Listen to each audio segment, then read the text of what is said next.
Okay, thank you very much. Hello and bonjour. My French was not good enough to follow your speech, Professor. I'm sorry I didn't get more of it, but it sounded very interesting what I did pick up. Nicola, you did a wonderful job of showing what was happening in your organization. That was fantastic. Felix is no longer with us, but did also a wonderful job. I'm American, but located in Europe and have worked with people from more than 70 countries all over the world in communication. And I'm very new to AI, but what I'm not new at is collaboration and working together with many, many people. So I think besides officially organized groups, whether it's universities, whether it's NGOs, whether it's governmental bodies that we've spoken about today, there's also a role to play for those of us who are not officially aligned with any of these specific organizations, but are looking at what is happening in the world from the grassroots level, as we often call it in English. The people who are having to look at what's happening with AI, not really understanding what it is, and are caught between the fear that's often being put out by many kinds of media about how it's going to be terrible and how it's going to affect people, versus a lot of people who are calling themselves experts, but maybe are and maybe are not. I'm not an expert, so I can't say that. But there's this huge gap in the middle for many people who just want to get familiarized with things and want to know what's going on. And because they're sort of lost, I've taken it upon myself now to start working with AI organizations and with other organizations like World Values Day, for example, to make sure that many people can now learn about what's happening with AI, if you will, from the ground up. Being introduced to it in a very careful way, having the opportunity to speak with other people about what that means. I was fortunate to attend the AI for Good Summit of the United Nations this year in Geneva, and we'll be doing so again next year.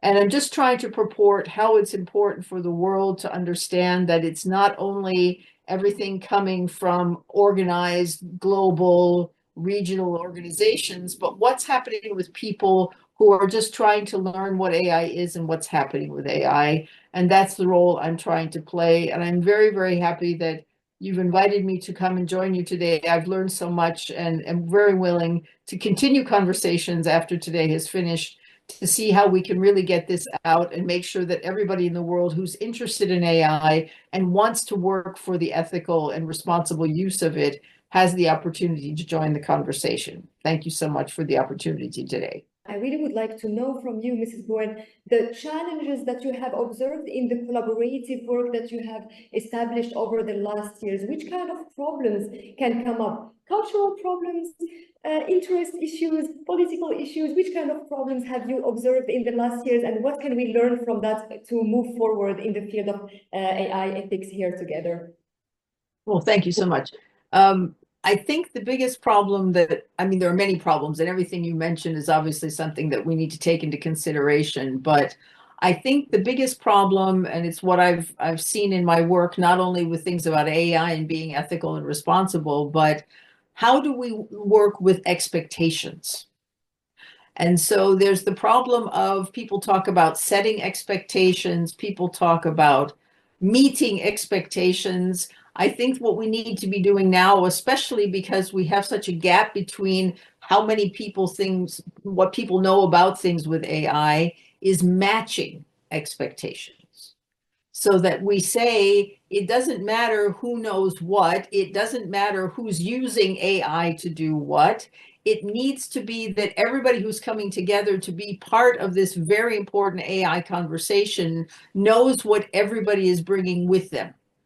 And there are so many different aspects of this. This is one of the most challenging and one of the most magnificent opportunities that mankind has ever had.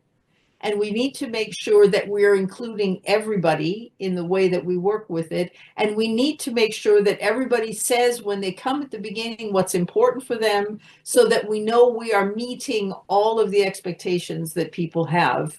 And I think if we can find good ways to do that through collaboration, that everybody will benefit, whether it's people from the government, people from academia, people from NGOs, or just normal people who are now trying to get their footing and learn to work with this in a good way. We've done this in the past. This is nothing new for mankind, but it is something that's really important for us today. I thank you so much for the opportunity to share, and I will have to leave now to go and work with a client, but look forward to any other input that comes later, and we'll keep in touch via email. Thank you so much.